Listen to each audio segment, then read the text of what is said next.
everyone. Debbie Bird Smith here once again, and very, very grateful to be here. And I want to thank you for joining me tonight. We have something I think is very interesting to talk about, and it is something that we hear about and we see alluded to in the divine will, in the scripture, in you know many, many holy books. But we maybe don't pay as much attention to it as we should. And this new series that I'm starting and we're going to be talking about is um, nothingness and pursuing nothingness. And what in the world does that mean, Debbie? Geez, what are you doing now? Um, nothingness is something really very, very important. First of all, I want to thank the people in the chat, Kim, Ann, and Anne. Please, jump into the chat, jump into the party here. Let's talk about these things. Let's um, talk about them.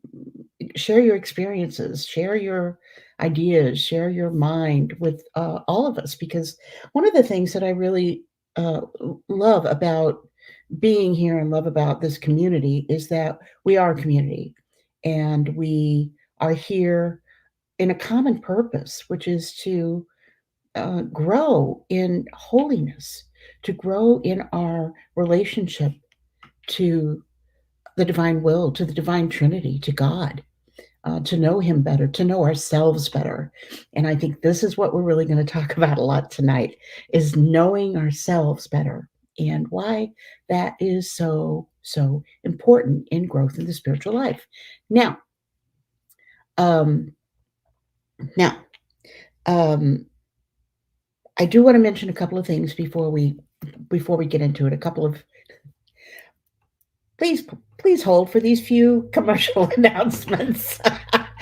A couple of things. Mother Gabriel, which many of you know, she's my dear friend, and she is the founder of the Benedictine Daughters of the Divine Will. Well, she's going to be in Evansville, Indiana, on the. I want to make sure I get the dates right, and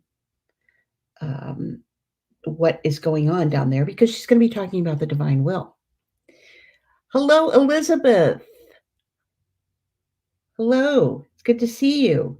I see familiar names and familiar people here, people that have been either in my CENACLEs or I've seen it, met in other CENACLEs. And so I wanted to just mention this.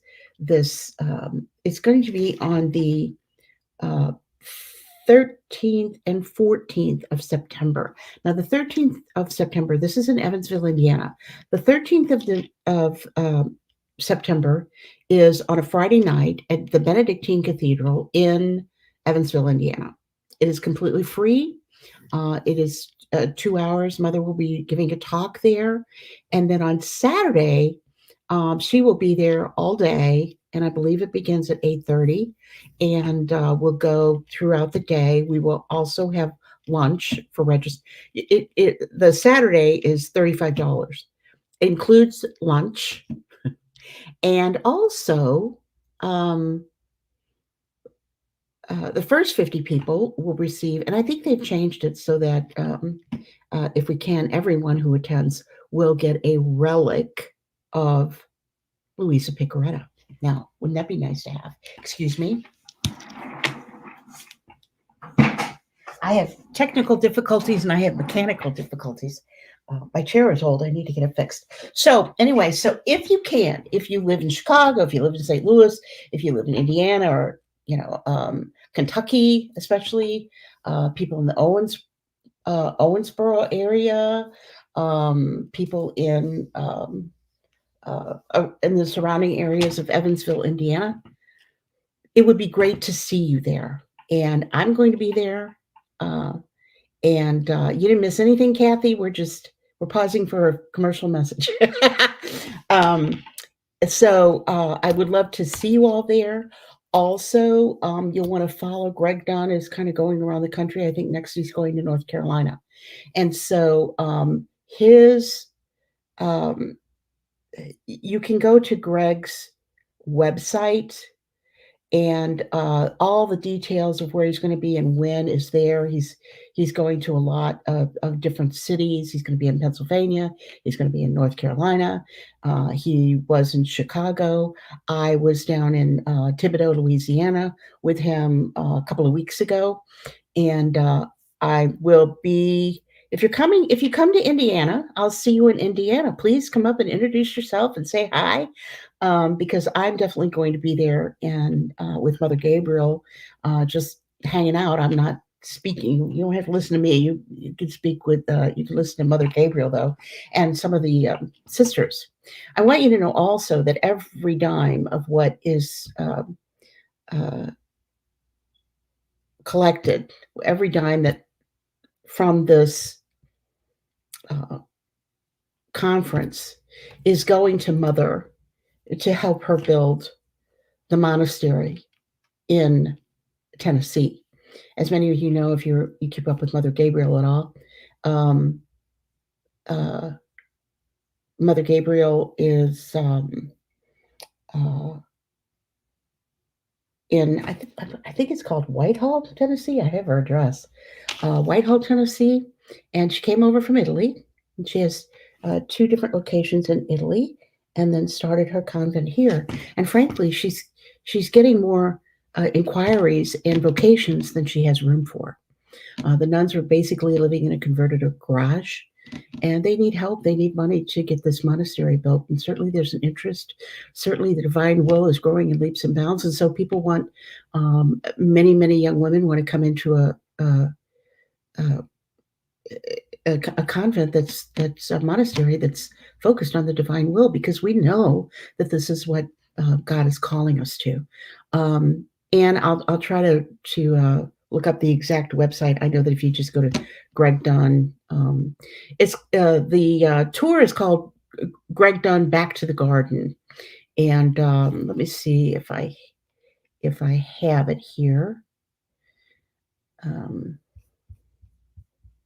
Yeah, I'll try to get it. I'll put it up. Either I'll put it in the community chat or whatever. Hi, Elin. It's good to see everybody. So that's the latest and the greatest on what's going on in the divine will world. And as we know, it kind of tends to gear up a little bit in the fall, where we have more conferences, more speakers, more things to uh, go to and be inspired. And it's wonderful that we have this instrument of the internet to connect and to talk and to be together. But it's also wonderful that we have the opportunity to actually be together, to physically be together, and to meet and to talk and to fellowship with one another. Because the whole concept of Christian fellowship, and Christian fellowship is mentioned all through the Bible. It's one of the reasons we go to church. It is one of the reasons we go to church, is to gather together as fellow believers. Hi, Bella. Well, I'm so glad you stumbled in. I don't know how any of you got here. Some of you are in my CENACLE. Some of you, maybe someone invited you. Maybe it just popped up on your YouTube. But I would ask you if you would like the video, and also if you haven't subscribed, if you would subscribe to the channel, because this will help it grow, and more people will either be introduced to the divine will, introduced to many of the things that I'm doing here. Many of you join us on Wednesday nights when I have Dawn, and Dawn and I love to be together, and we chit chat across the board and with the people in the chat, and we really have a good time, sort of kicking this concept around and what we're doing. So lots of good things coming. I'm telling you, we have some really good things coming this fall and coming for the Christmas season. So I don't think you'll want to miss that. And there are a lot of very creative things. We've gotten more volunteers. I'm always looking for people to volunteer. I'm always looking for people to help with the channel. If you ever feel or felt called to be in any kind of ministry, if you're, like the the idea of helping out, that would be wonderful. You can connect with me at my email. Monday at 7 p.m. on Monday nights, we have a CENACLE, an online CENACLE for reading and learning the divine will. And also on Tuesday morning at 11 o'clock. These are both Eastern times. I'm in Florida. And so everything I post is Eastern time. It should come up on your StreamYard or whatever. It should come up your time. But that is at 7 p.m. and 11 on Monday and 11 a.m. on Tuesday. If you would really like to get into the writings of Luisa Picaretta and study them, it's a great, great way to do it. And we do it together. And I lead the group, but we talk and we really kind of dig in, because if you have read Luisa Picaretta, you know that Luisa is, especially in the beginning, not an easy read. It's like, what in the world is she talking about? Because she's talking she and Jesus are having a conversation in mystical language. And we're not used to talking and thinking and acting in mystical language. We're used to our slang and, especially us Americans, but we know mystical language. We've seen mystical language. There's mystical language in the Bible. The Song of Songs, it's all mystical language. And the Song of Songs is very much like the writings of Luisa. There's a lot of symbolism. There's a lot of mysticism. It's absolutely intriguing. And all of our questions are answered in those writings. It's all there. There's over 10,000 pages from Luisa Picaretta. So there's my little plug for Luisa. We love her. But tonight we're going to talk about something a little bit different. And I'd love to hear from you guys. What comes to your mind when you think of nothingness? Because this series is called "In Pursuit of Nothingness," and so we're gonna be taking a good deep dive into that. And why do we need nothingness? Why would we even want nothingness? What is nothingness? And Jesus talks to us a lot about nothingness in the scripture, in the writings, and many, really in many ways, in many of the holy books. St. John of the Cross, St. Teresa of Avila. So we need to understand exactly when we hear this nothingness and we talk about this nothingness and we see this thing about nothingness, what in the world does that mean? And I've heard a lot of different things. I've gotten a lot of different responses from people when I've talked to them about nothingness, because I kind of like to ask this question. And I kind of like to throw this out because it kind of throws people a little bit. When we talk about the divine will and we talk about surrendering ourselves to God, and what does that mean? He gave us a will. He gave us a free will. He said, no, here you go. You can do with it what you want. It's yours. You own it, as I always say. It's the only thing we truly own. He can drop our bodies in a moment. The will dies 10 minutes after we do. It hangs in there. It's strong. Watch any 2-year-old. You'll see how strong it is. So what is nothingness? Many times, and Kim says a blank, empty bubble. I think many times we look at nothingness as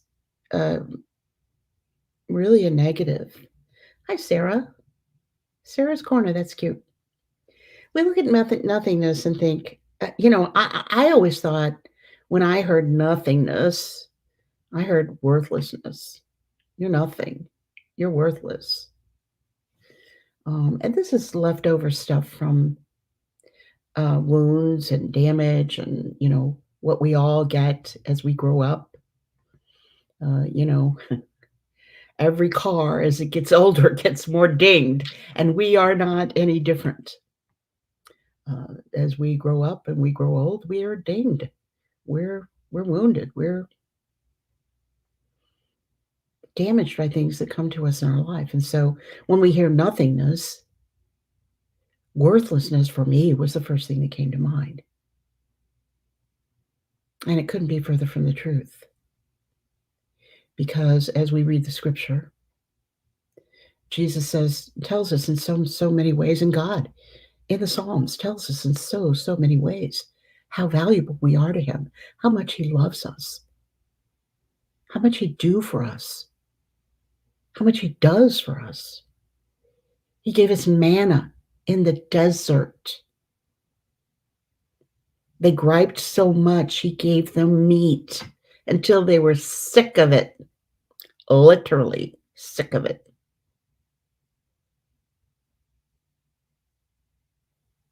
He loves us with an everlasting love.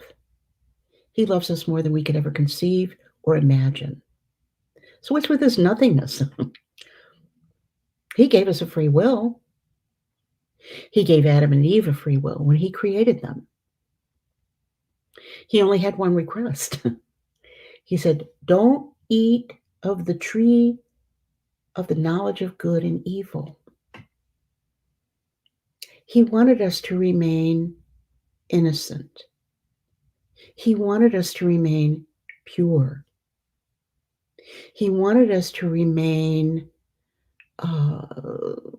kind of, like angels, angelic, pure, simple, having this uninterrupted, unimpeded relationship with him. And he knew that what this was going to require us to really stay close to him, to really stay under his protection and not go off on our own. I like to call self-will run riot. That's what we are. We're self-will run riot. And so he put them in the Garden of Eden. He made them this perfect place here on this perfect world to live. And we'll talk more about that, how that all came about. But all this out of nothing. Nothing.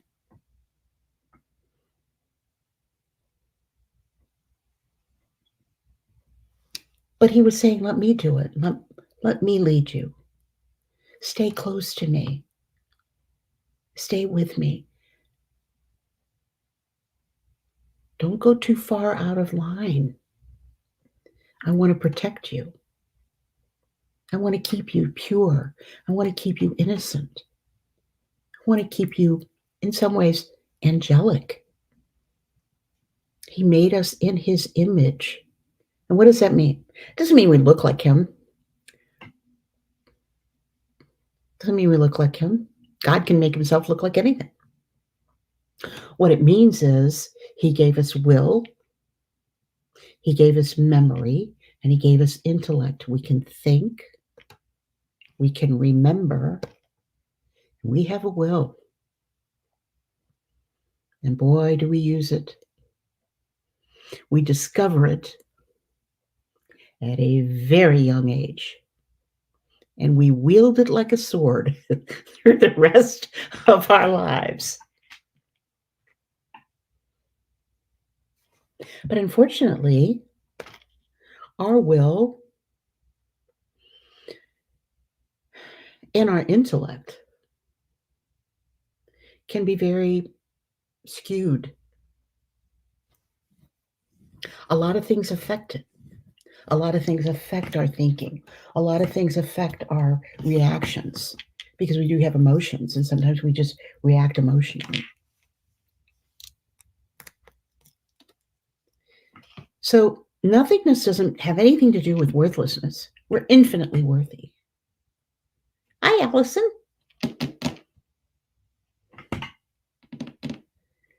Hi, Monica. Gosh, I'm so glad to see all you guys tonight. So it has nothing to do with worthlessness. We're infinitely worthy to God. He loves us with an infinite love. He loves us with a love that we can't even begin to understand. We can't even begin to comprehend. No. Hi, Tim in Rhode Island. We can't even begin to understand it. So what's this nothingness stuff all about? One of my favorite quotes, and not only does Jesus talk to Luisa Picaretta about this, he spoke to all the saints about it, great saints. Saint Catherine of Siena, one of my favorite saints. She was my confirmation saint. And those of you who know me know I'm a convert. And so my confirmation saint means a lot to me. My middle name is Kay. And so the priest who gave me instructions and I chose that name. And I'm the first person to guess the right state in my name. I love Rhode Island. Newport, yeah, beautiful. So we chose Catherine because it's a derivative. K is a derivative of Catherine. So when I, many years later, I had gone to college and studied psychology and sociology. And then after I found myself a single woman, I went back to school and got a different degree and studied religion, religious studies. And one of the people that I really deeply studied was Catherine of Siena, because I think Catherine of Siena is an incredible story, an incredible saint. If you don't know anything about Catherine of Siena, stick around. You might learn something about her. So God came to Catherine from the time she was a little girl, actually. But he talked to her. She walked and talked with God. She wrote a book called The Dialogues, and the Dialogues, it means her dialogue with God. And it was very interesting. It's very interesting writing. It's very deep writing, very mystical writing. Catherine was very mystical. But she learned things from God that became very significant to our spiritual growth and shared them in the book, shared them with others in her writing. She wrote thousands of letters. We'll talk about that later too, because I think Catherine is a great, great example of nothingness. But in her conversation with God, she's talking to him about, her own self-knowledge. Who am I? Because she talks about the cell of self-knowledge, which is something we all must strive to develop to really go deeper into the spiritual life. I hope that those of you who are here are really interested in going deeper in the spiritual life. Because if you're not, you're going to say, I don't need any more of that. But this nothingness thing, very deep. And so when she was having this conversation with St. Catherine, when St. Catherine was having this conversation with God, and she's talking about herself, her own self-knowledge, he said, this is what he said to her. He said, I am he who is, and you are she who is not. Now, I'm telling you, friends, we could spend a whole lifetime meditating on one message from God. I am he who is, and you are she who is not. What does that mean? What does that mean? I'm she who's not. We wouldn't exist. We wouldn't breathe. We wouldn't have life. We wouldn't have parents. We wouldn't have a world to live in. We wouldn't have anything. We're nothing. We can't create ourselves. He says, I knitted you in your mother's womb. I knew you before. I knitted you in your mother's womb. We think we have we think we have so much control over everything. And look what our control got us. This is where we are today. This is what our control got us. So this idea of nothingness is really one aspect of it is certainly about self-knowledge and understanding who you are and who God is and who we are in relation to one another. And this is why we read. This is why we read scripture. This is why um, uh,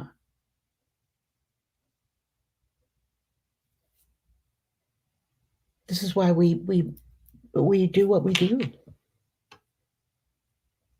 It's not only to know God better, it's to know ourselves better. If you don't know yourself,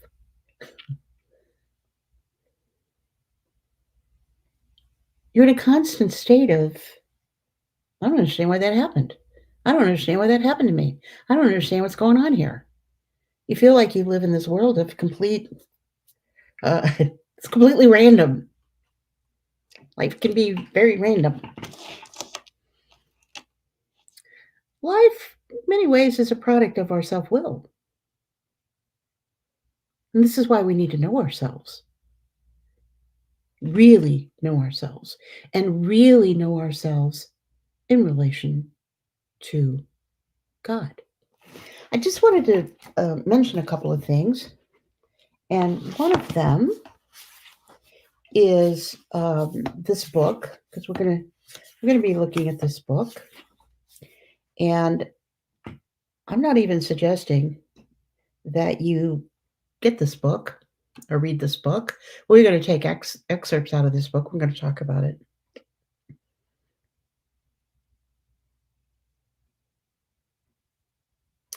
And this book is called The Cloud of Unknowing.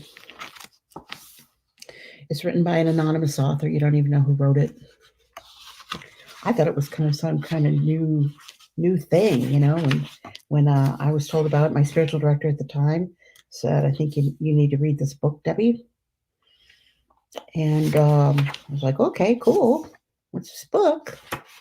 So I go get this book and I start to read it, and I realize it was written in like the 14th century, 15th century, something like that, by an anonymous author who they think was a monk, probably in a monastery.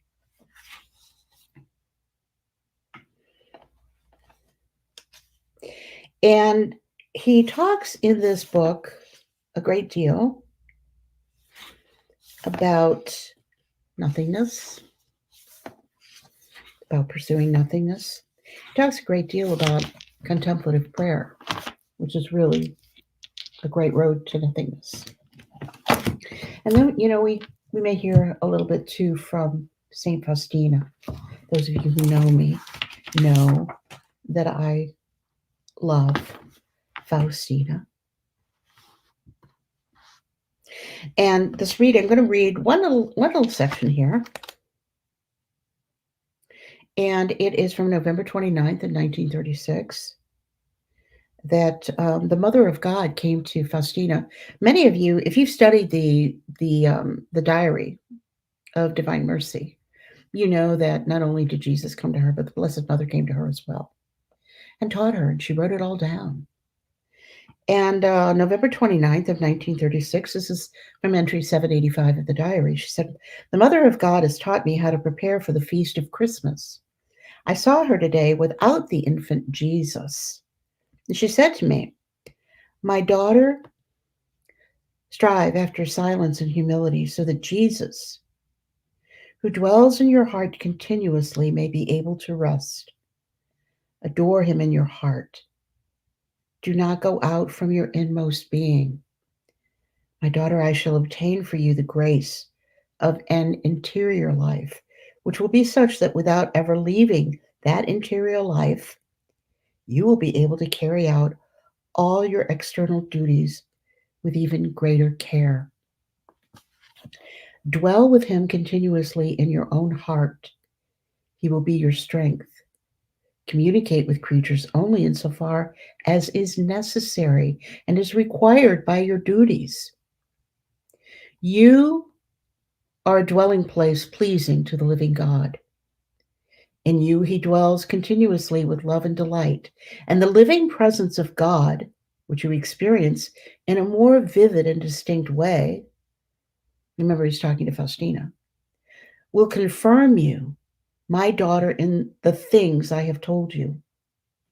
Try to act in this way until Christmas Day, and then he himself will make known to you in what way you will be communing and uniting yourself with him. The name of the book that I just mentioned is The Cloud of Unknowing. The Cloud of Unknowing.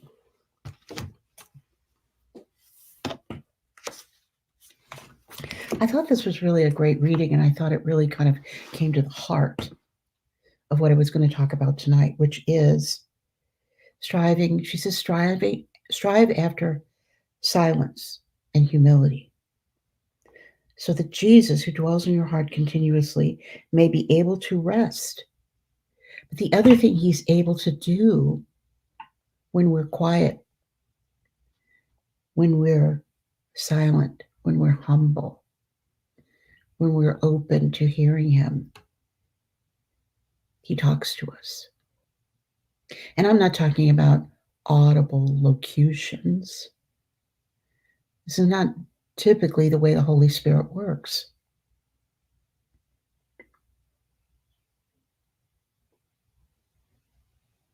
She said, communicate with creatures only insofar as is necessary and is required by your duties. Now, that's not saying don't talk to anybody. That's saying don't talk more than necessary. This is where men typically has it all over women. I forgot reading this study about how many words women say in a day and how many words men say in a day, and it's vastly different. I listened to a comedian that I love to listen to her because she's very funny and she's from the South, and she talks about her husband and how hard he works. But she said that when he comes home from work, he's used up all his words. She says he's used up all his words for the day. Sometimes men, they're done with words. Being done with words can be a very good thing. And I believe this is when we begin to get in touch with our nothingness.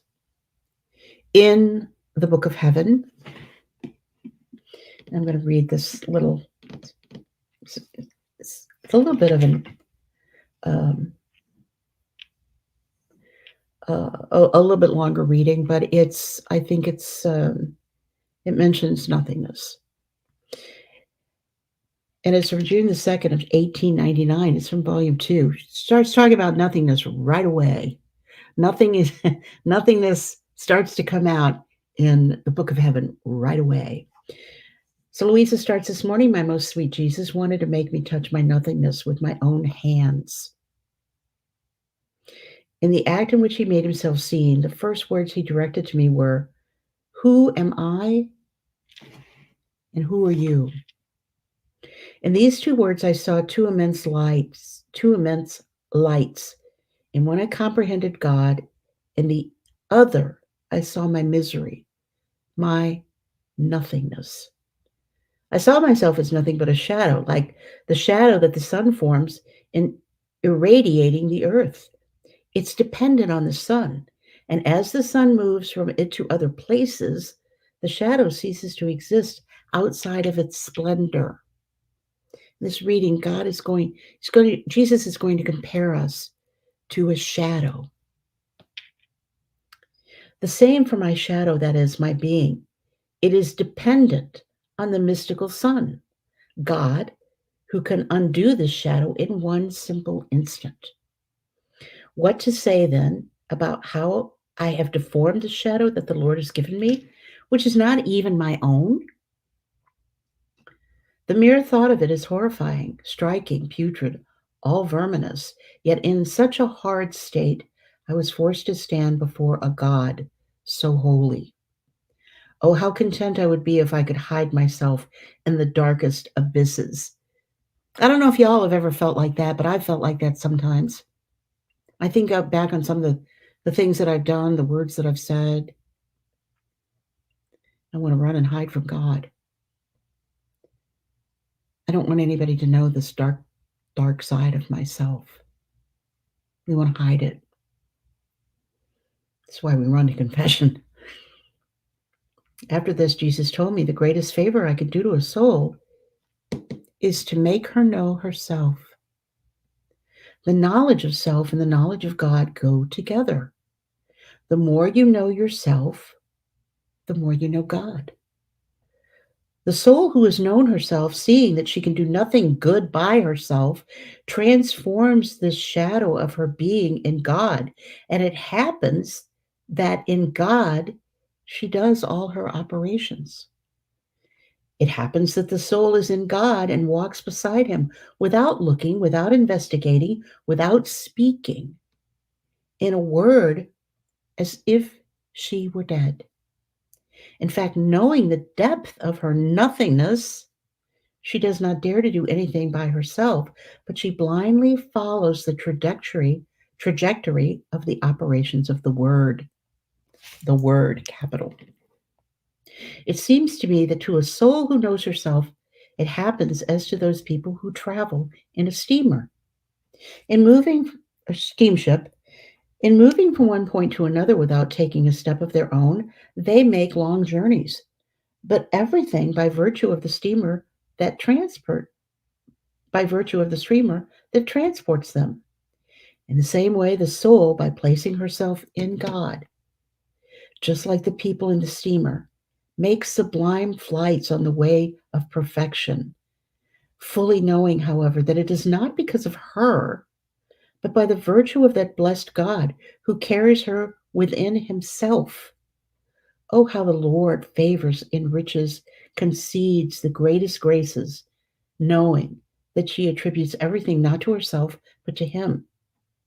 O soul who knows yourself, how fortunate you are. This is the treasure of self-knowledge. This is the true goal of self-knowledge, is to understand that of ourselves we are nothing. We can do nothing. We're nothing. Letting go of our will is hard. It's hard.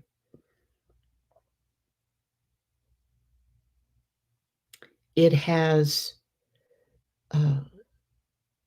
led us, motivated us, guided us our whole lives. Our parents have raised us and tried to keep us in the right lane. Many of us didn't stay there. We ventured out on our own, certainly not with the guidance of God, but with our own desires and our own self-will, our own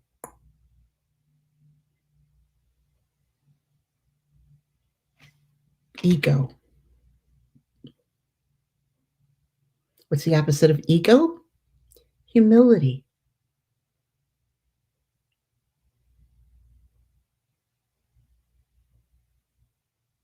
This is what we seek. Jesus has told us in the scriptures, God has told us in the scriptures, no man that thinks too highly of himself could ever get into heaven. We have to know ourselves in relationship to God. And for some people, maybe that's easier. I don't know. But this is, honestly, this is why nuns spend their whole lives in contemplation. Did you know that the happiest people on earth are nuns, cloistered nuns? The people who tend to live the longest, cloistered nuns. Why is that? I believe it's because they spend their lives seeking God instead of themselves, seeking God's face, his will. His mind, His love. A lot of times, I grew up a Protestant and people would think, what in the world are those women doing in there? They're not doing any good. I've actually went to a dinner party not too long ago where someone said, prayer, prayer. Everybody's talking about prayer. What good does prayer do? I know. I know. I sat there with my mouth open and went, what? This is the world we live in. I'm sorry. This is the world we live in. Tim, you said you read a study about the delay of dementia with nuns. I bet there's a great delay of dementia with nuns. I'd love to read that study. There's a reason. There's a reason. We can look around us and see the reason. Do you see the reason? Do you see the people in our world that look crazy? They've mutilated their bodies in all kinds of ways, with piercings and tattoos and crazy haircuts and all kinds of things. This is self-will and riot, seeking some kind of attention, not necessarily good. Yes, Elin, you're so right. People are confused. People are confused. This is the work of the evil one. Make no mistake. He's the author of confusion.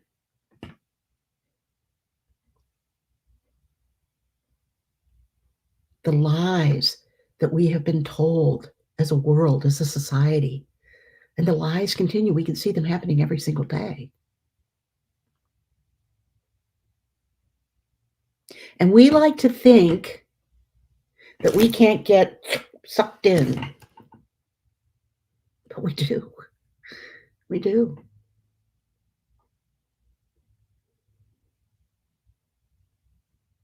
People can be easily confused. Especially in this world of social media.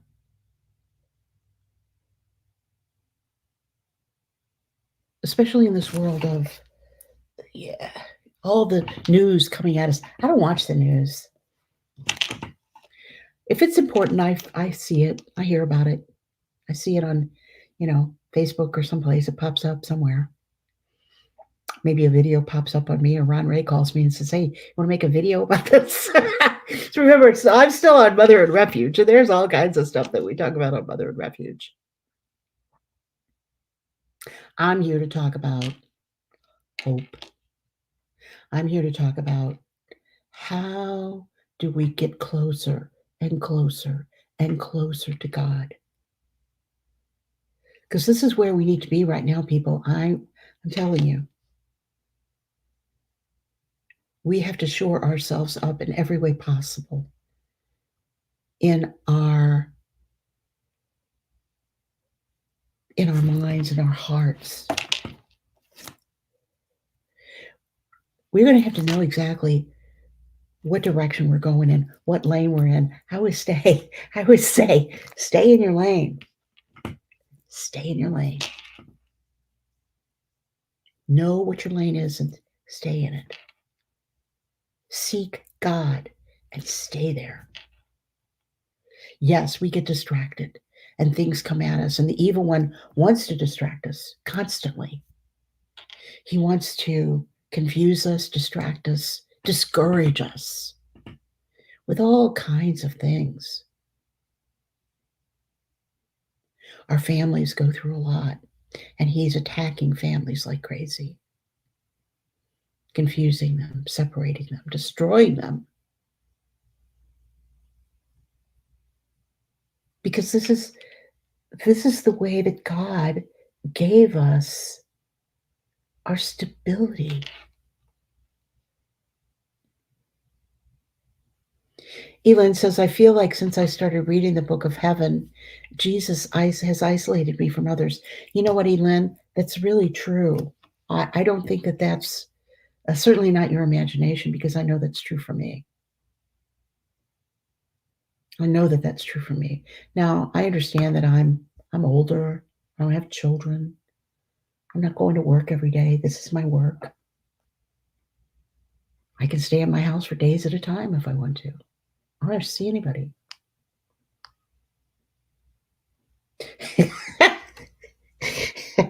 The ironic thing is I end up seeing thousands of people, but in person. I very, very, very, very, very, very have a very small circle. Small circle. Not of people that I learn with, and I hang out with lots of people online. But in my personal life, in my because let's face it, outside of the Christian circle, outside of our Christian Catholic friends, family, whatever, a lot of crazy people out there. Wacko. The world has gone crazy. And here's the thing, I'm much more content. I'm much happier that way. I can only say that Jesus is living in the divine will, delving into knowing God, learning about God, seeking a closer relationship to Him through the avenues that He's given me, has brought me so much peace. So much peace.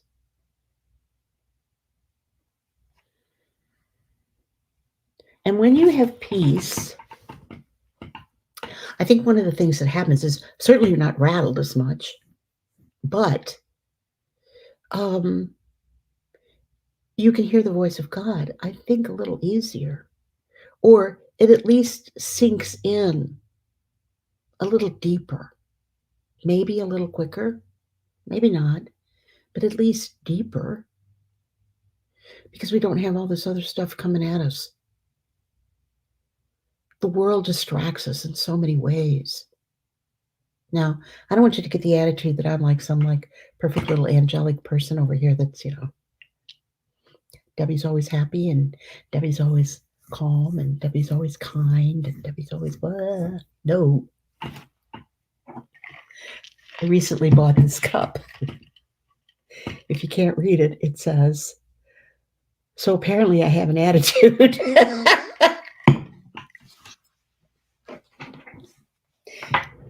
And I wanted to remind myself that I can cop an attitude as good as anybody.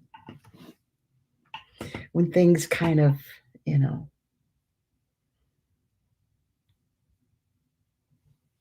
go sideways, we have to keep our attitude in check. I saw that I was out with my friend and at Cracker Barrel. I got it at Cracker Barrel. I was out with my friend. We went to lunch. And there in Cracker Barrel, I saw that and I said, I think I have to have that cup. And she said, and my friend said, yeah, I think you have to have it too. So that tells you something. So that's what we're going to talk about in Pursuit of Nothingness. We're going to talk about nothingness. We're going to talk about what it means, how to live it, how to get there, how to pursue it. Because I truly believe that nothingness, Jesus tells us. He tells us in the diary. He tells us in the writings. He tells us in St. John of the Cross. He tells us,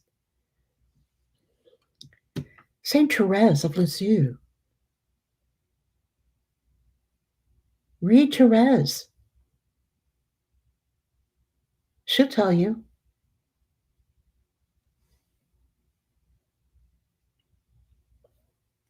I wasn't spoiled, but I was certainly indulged. She came from a wealthy family. She had 4 older sisters. She was a baby. They babied her. Her father called her the queen of France and Navarre.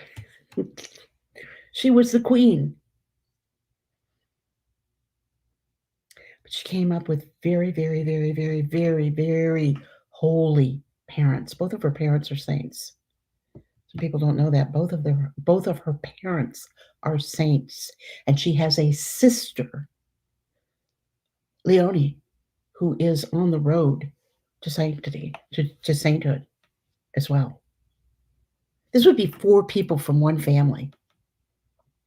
There's already 3 people from one family, and Therese is a doctor of the church. You can't read Therese too much, too often, too long, too deeply. We have all this great, great treasure of the saints before us. And then we have the added treasure of the divine will, which is even greater than what they had. So I hope that you guys will join me on this journey as we talk about nothingness, as we talk about how do we get there, how do we pray, and much of this.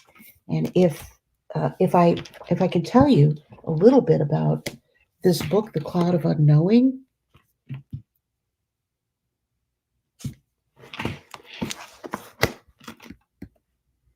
It is contemplative prayer, the prayer of quiet. And Bella, you're right. He gave us his mother for this reason. He gave us his mother for many reasons. But one of the reasons that he gave her to us is because she lived every moment of her life. First of all, she was immaculately conceived. So she was conceived differently. She's a creature. Make no mistake. She isn't a terrestrial being. A celestial being. She is a creature. She's just a different kind of creature. That's the way I look at it. She's a little bit different kind of creature. She was immaculately conceived. She never, never, never did anything outside of the divine will. She never did anything that wasn't the will of God. Just like Jesus. That's why she and Jesus understood each other so well. When he told her in Cana, my time hasn't come. in the most polite way only Jesus could do, he said, back off, lady. I'm not ready. This isn't time. And what does she do? She turns to the servant and she says, do whatever he tells you. This is a connectedness. This is a connectedness that they had. And this connectedness that they had, yes, they were mother and son. But the connectedness that they had was in the divine will. Their purpose, their thinking, their will, memory, and intellect was on the same track. And this amazing gift that God has given us in the divine will says we can be on the same track too. We have no idea because of the humility, I think, of Mary. Now, this is just my own theory. There's nothing that says this. This is my little theory. Jesus said, you'll do greater things than these. The disciples were in awe of all he was doing. He said, you're going to do better stuff than this. This is nothing. This is parlor tricks. This is, this is easy stuff. Really see what you're going to be able to do. Yes, I can raise people from the dead. You're going to raise people from the dead too. And they did. So here's the thing. Our Blessed Mother teaches us a lot about humility. And she teaches us a lot about staying and living in the divine will. She not one time did she question God. She didn't understand how in the world she could possibly be pregnant when she'd never known a man. And he explained it to her. She asked a question. But it wasn't because she doubted it. It's because she didn't understand. When Joseph woke her up in the middle of the night and says, "We got to go. I had a dream. She had a newborn baby." Oh, we don't know how old he was, actually. She had a baby. He woke her up in the middle of the night and said, "We got to go. We got to go now." She said, "Okay." She didn't question it. Bella Francis, would you say that Our Lady expressed her nothingness in the Magnificat? Absolutely.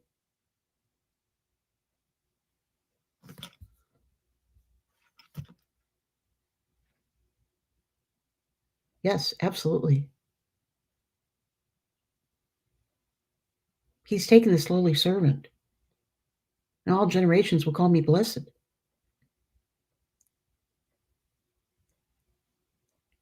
Mary prayed to be a servant in the house of the Lord. That was her highest aspiration. That if the Messiah came, she would get to be a servant in the house. Somehow she would get to be a slave to Christ, basically. It never entered into her thought or imagination that she would be his mother. Never entered her mind. I promise you. She would see that as so far, far beyond her that it was unimaginable, unthinkable. I'm sure on that trip that she made to visit Elizabeth, she did a lot of thinking, a lot of thinking.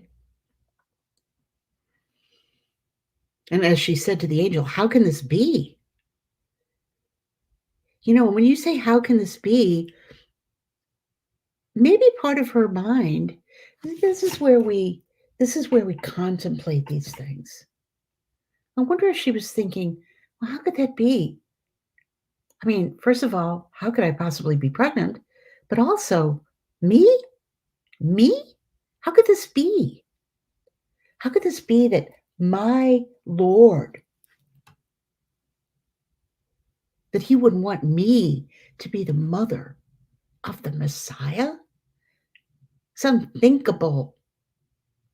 That's how holy she was. And yet, immediately, she said, "Fiat, fiat, thy will be done."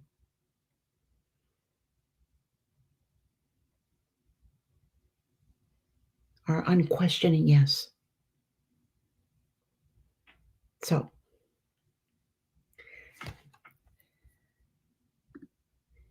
says at the wedding of Cana, Mary asked Jesus to respond in charity to a need, even if Jesus says it was not his hour. Fascinating. Like he didn't know. Yet she got his attention anyway in love. Nothing, absolutely nothing happened by mistake with Jesus and Mary. Nothing.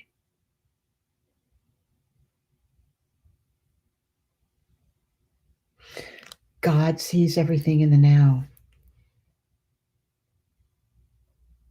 God saw you and I reading that scripture. It's more than our little pea brains can comprehend. And I understand that. But this is where we have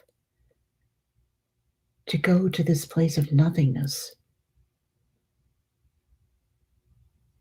This place of forgetting ourselves.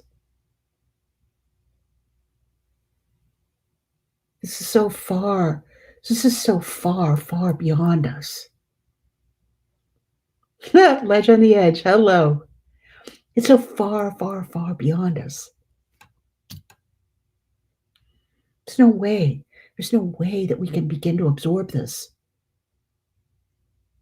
without Him, without His grace, without His will. So I hope that you'll go along this little journey with me into nothingness. We're going to do this on Sunday nights. As I said, on Wednesday night, we have Divine Will 101. On Friday night, we have Divine Mercy. On Sunday night, we're going to have Pursuit of Nothingness. And if there's anything else that you would like to talk about, learn about, think about, read about, I'm up for it. I'm up for it. I'm here for you. I'm here for the Lord because He wants us to know Him. He wants us to love Him.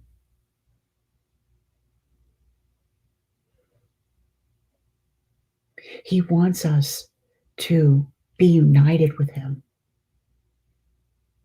And this is how we do it. You don't marry someone you don't know. You don't love someone you don't know. You don't connect with someone you don't know. We have to know Him. He knows us. That's not the problem. That's the problem. He knows us better than we know ourselves.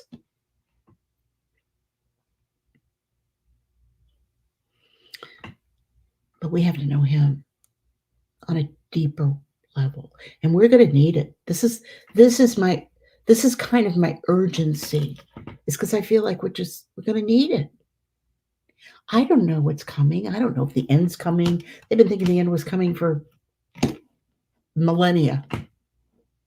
I don't know. Maybe. I don't know. I know He's talking to us. I know He's trying to wake us up because we're destroying ourselves. Our world. We're destroying ourselves with this evil. This is exactly what the evil one wants. He wants us to self-destruct. He's doing a pretty good job. The only thing that can put Humpty Dumpty back together again is God. And He wants us down here as His soldiers. When I was a little Baptist girl, we used to sing Onward Christian Soldiers. With the cross of Jesus going on before. Now, a couple of things that I want to mention.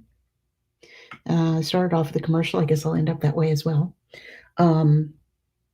If you haven't subscribed to the channel, I would really appreciate it if you did. There's so many things that I want to do, but I can't.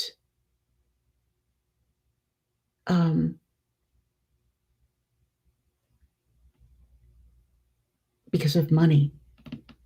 But I also know that God will provide. I like to be able to have more everything. I'd like to be able to do maybe some classes, maybe some, I think that we can all use more and deeper. I know I can. If you want to really learn something, my philosophy always is, if you really want to learn something, teach it. It'll force you to learn it.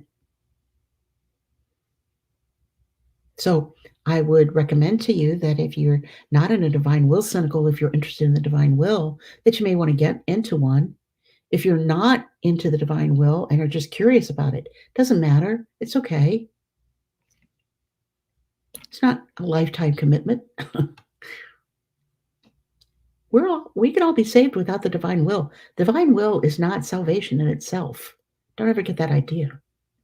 And that if we step out of the Divine Will for whatever reason, for whatever amount of time, it doesn't mean we're condemned. It doesn't mean that at all. People are very confused about the Divine Will, and the evil one is working very, very hard to confuse people about the Divine Will. Bishops are very confused about it. We just lost Sister Agnes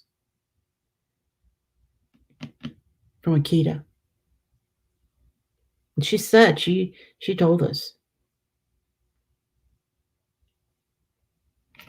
Light on the Edge said something about How to be in conversation with brothers and sisters who have trouble with private revelation. I usually be patient and prayerful and do not overplay my hand if you understand my meaning. I never argue with people about private revelation. If people want to have a conversation about private revelation, they don't like it, they don't believe it, they don't want it, they don't, I say, that's fine. You don't need to believe it. You don't want to believe it? Don't believe it. You're missing out, but that's okay. And if you want to try to stop it, knock yourself out. It will not be stopped. You can't stop God. Satan can put up hurdles all over the place, but he can't stop God. We have to let these things go. She said, what do you say to churchmen who question Fatima, divine mercy, and divine will? Their focus is on faith, reason, scripture, no private revelation. Well, that's all we're required to believe. Faith and reason. Faith and reason is what we've been given. If people don't believe it and they don't want to have a conversation about it, I just leave it alone. That's me. That's me. I just leave it alone. It doesn't matter. They're missing out. Maybe it's not their time. Father Young, who actually taught my divine will group that I started in, Father Young taught that group. He came up from Tampa every month and taught the group for a long weekend. But Father Young, the first time he read the divine will, he didn't like it. He didn't believe it. And he didn't read it. He laid it down, said, it's not for me. And it wasn't until several years later, he saw the book of heaven laying in the back of a church, and he picked it up and started reading it. And that time when he picked it up and started reading it, he couldn't put it down. I think this is true for many people with scripture, with private revelation, with what is revealed to us. God knows our minds, and he knows when we're ready. And he won't open our minds to it a minute before we're ready for it. We like to think, we're in total control here. Not so. Not so. That's why it's good to be on the same game plan as he is. Or you're going to get very confused. So, a few things I want to say. Again, if you're not subscribed, please subscribe. Please like the video. It gets it out to many, many more people. We now have a little over 5,000 subscribers. I want to set a goal to double that number. And we need to continually work to get this word out. People are hungry for this. People are hungry for answers, and they don't know where to find them. And believe me, you can find all kinds of crazy stuff on YouTube. I may not be everyone's cup of tea. That's okay. Triple that number, Tim. I like the way you think. And I know that we can do it. I know that we can. And this is our work. This isn't just my work. This is our work. So if you like the content, if you like what we're doing on In His Will, and as I said, God is sending me people who are wonderful, who are going to do wonderful things for this channel. And I'm so excited and inspired every day by people's response and people's willingness to help. It's wonderful. It's wonderful. And it is not me. It is not me. It's the Lord. You give yourself to the Lord. He will open things up for you in ways that you could never even ask or imagine. And then if you see that's what he wants from you, if you're obedient, you just say, okay, I didn't want to do this. I didn't want to do my own channel. It took a long time and people going, yeah, they got to do this, until I finally said, okay, well, I guess God really wants maybe to do this because this is what people are telling me. We all have gifts, and we need to take those gifts and use those gifts and offer them to the Lord. You know, in the temple, they brought their offerings of grain, their offerings of animals, their offerings. It cost them something. Their offerings of wine, their offerings of.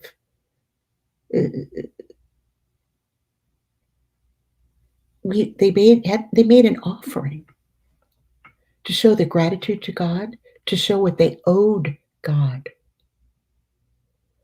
to show them that they knew He was God. We're not called to less. We are not called to less.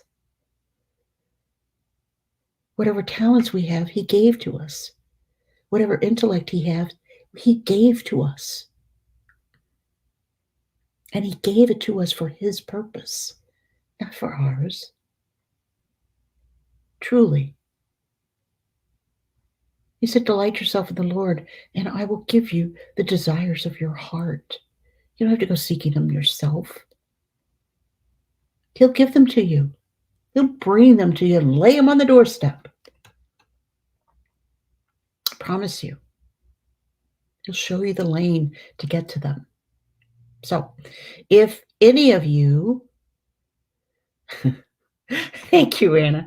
You're like a Catholic big sister.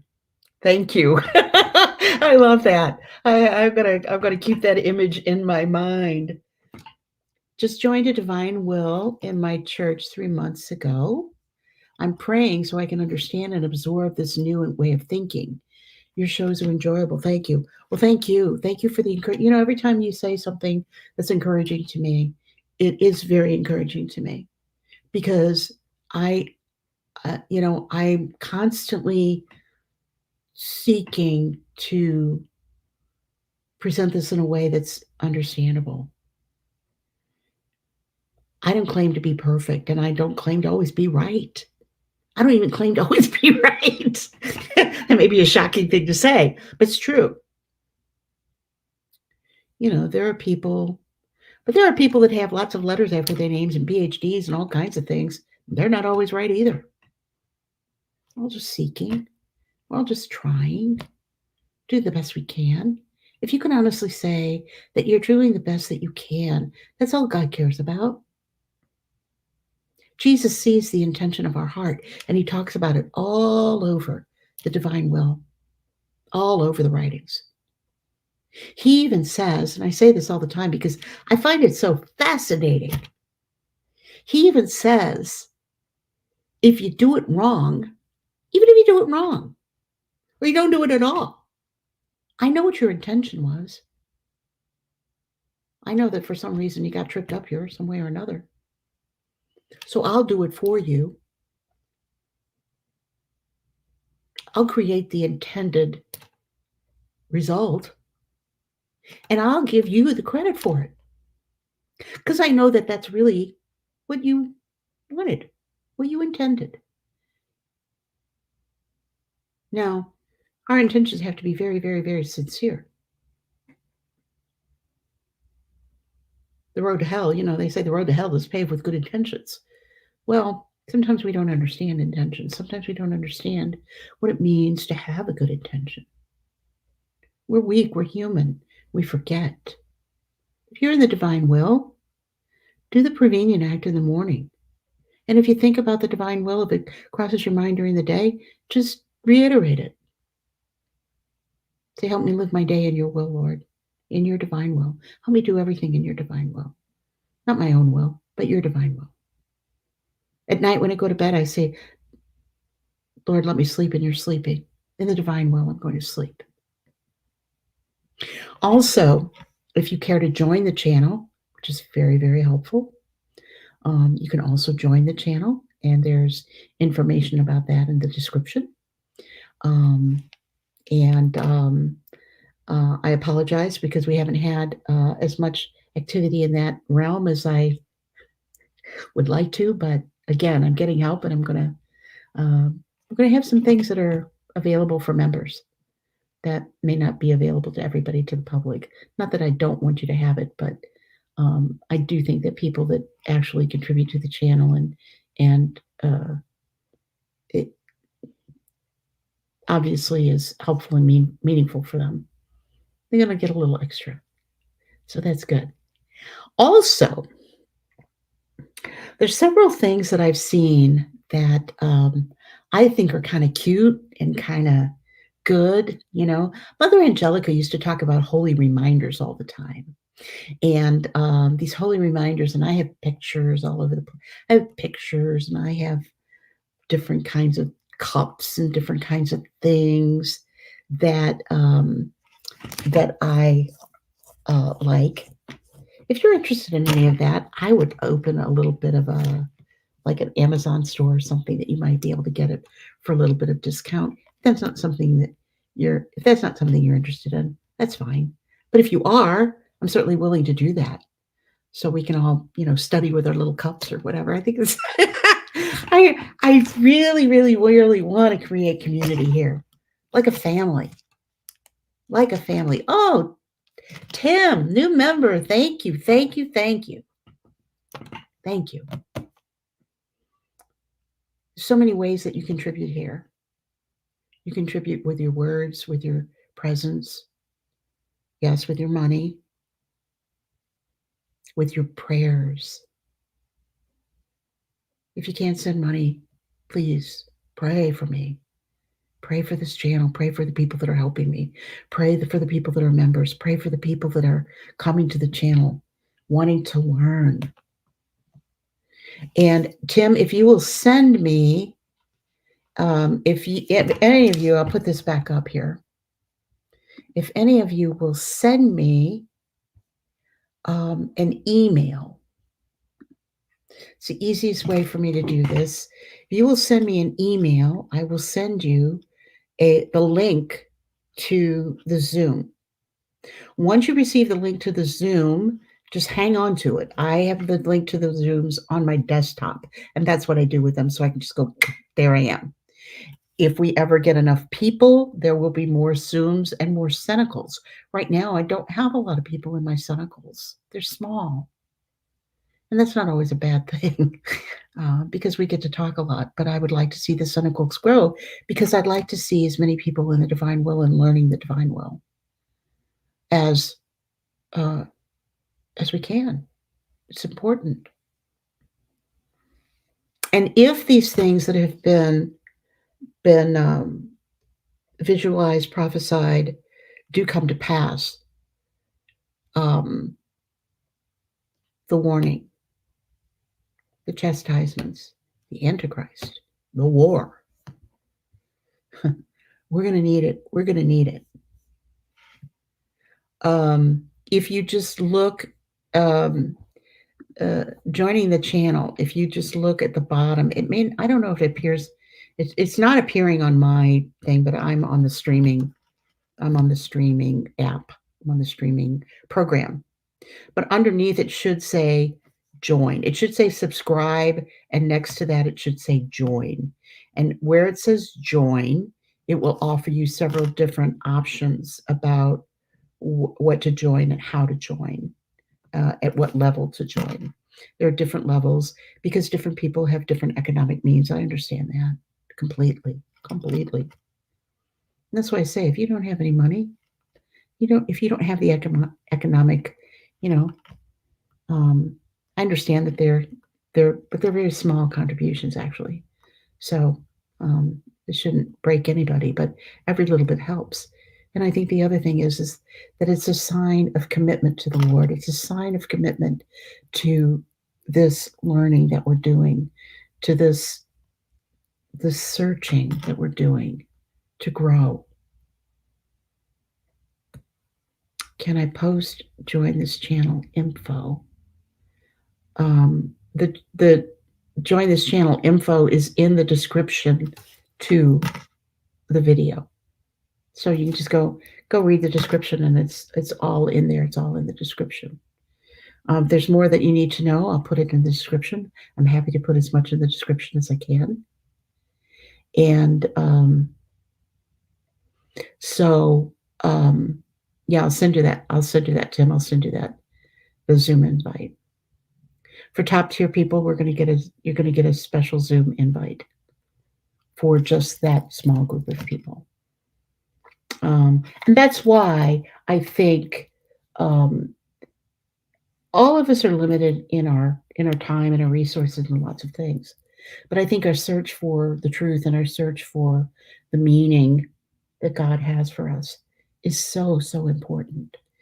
And we have become such a scattered society. We've become such a isolated people that I think any way that we can gather together, even if it's online, even if it's in a community like this, we're going to do that.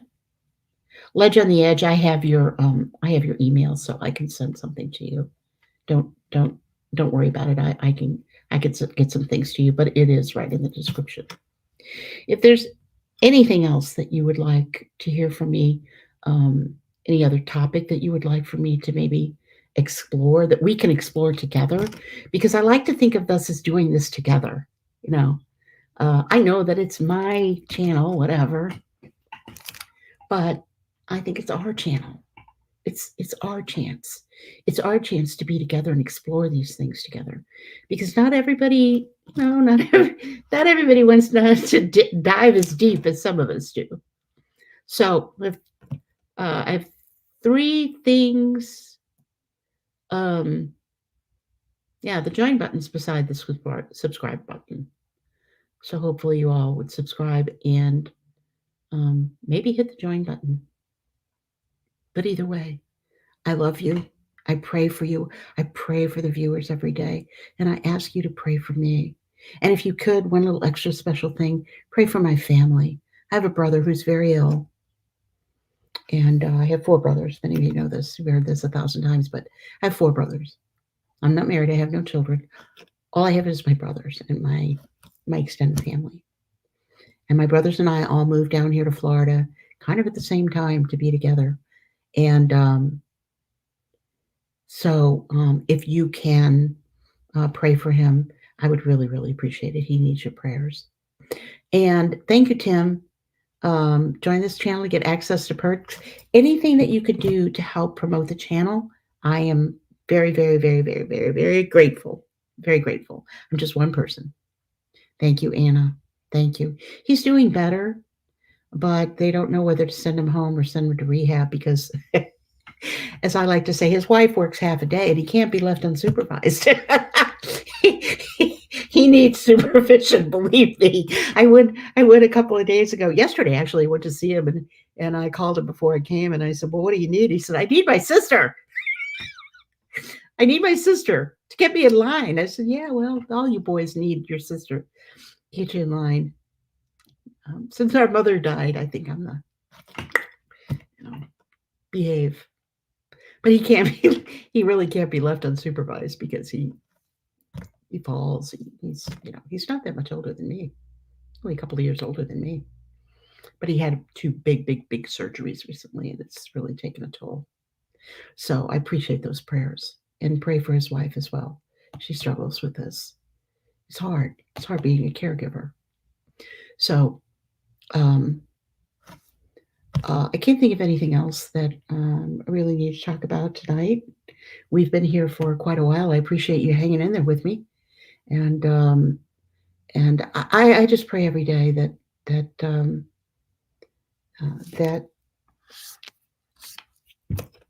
you're blessed by this channel and what we're doing, what I'm doing, trying to do, getting people to help me. Dawn is a wonderful resource. Dawn is with me on Wednesday nights, and she's a wonderful, beautiful soul. And so if you haven't watched Divine Will 101, we have a good time on Wednesday nights. And I love what you've done tonight. This is really what I long for, is this real chat that happens. And hopefully you can chat with each other. You can talk to each other. You don't have to just talk to me. Talk to each other. If you have questions or comments or whatever, talk to each other. That's fine. I want to have community here. So I'm going to sign off for tonight, and we'll be seeing you. For some of you, I'll be seeing you maybe tomorrow night in the Divine Will CENACLE. And as I said, um, there is my email, and send me an email, and I will absolutely send you the link so that you can come in and be with us. And if you'd rather do the Tuesday morning CENACLE, just let me know which one is good for you, or you can come to both of them. Doesn't matter. We talk about a different thing. I read from the calendar. I read straight from the writings in our CENACLEs. I read straight from the writings, and we discuss them. And it's a beautiful way. Father Celso taught me.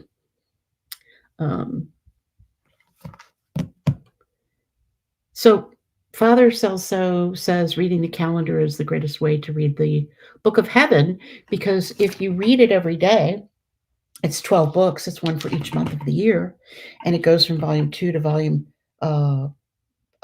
36. Every interaction that was done that day, every message, every visitation of Jesus that was done that day, every writing from that date.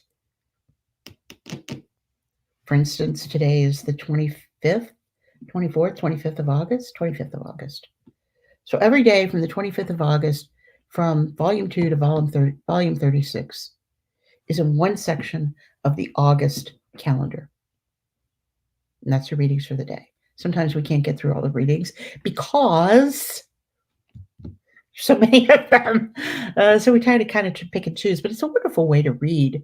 And Father Celso really encouraged me and taught me to read the calendar because I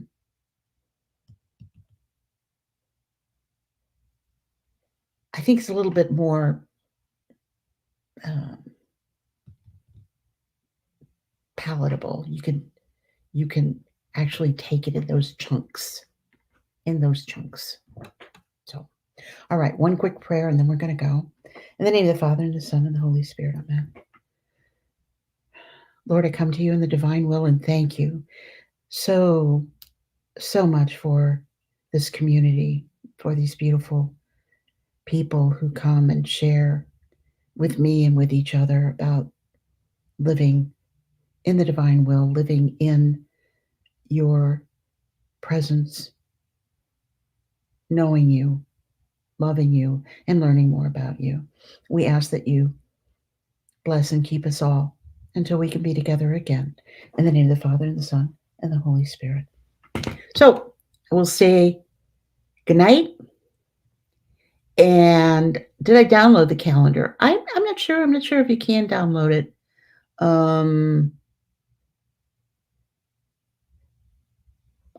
I think it is. If I find out about that, I'll send it out in a community post, and you'll be able to see it. Watch for community posts because I'm going to be doing more and more of those. It's a great way for me to communicate with you all. So I will say good night and God bless. And please continue to live in His will. Bye.